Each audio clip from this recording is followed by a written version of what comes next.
Gentleman is recognized. Thank you, Mr. Chairman. Mr. Chairman, my amendment deals with the KC-10 air-to-air refueling tanker. Air superiority is critical if we're going to protect our men and women on the ground and our interests, and that requires that we have fighters in the air.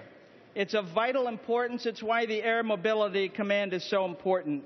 It may not be as exciting as fighters and close air support, but it's every bit as essential.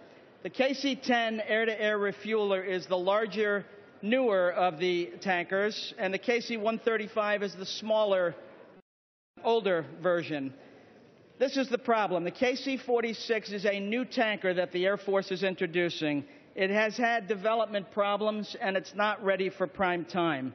General Welsh of the Air Force confirmed that this tanker, the new tanker, was not intended to replace the KC-10, but that it's at risk of being replaced due to budget cuts. And he's confirmed that it would cost more in the midterm to replace the KC-10. Just to put the capabilities difference in perspective, the KC-10 can carry 350,000 pounds of fuel.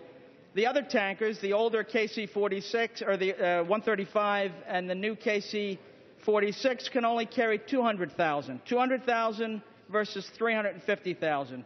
The KC-10 carries double the payload, carries more passengers.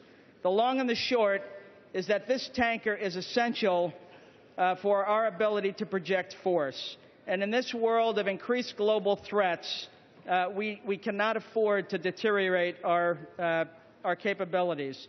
The answer, I believe, is to prohibit the early retirement of the KC-10 tanker. We did that in the National Defense Authorization Act.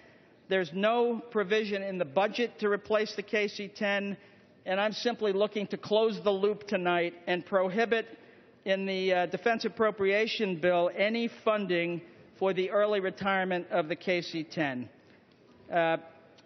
And with that, I reserve the balance of my time. Will the gentleman yield? The gentleman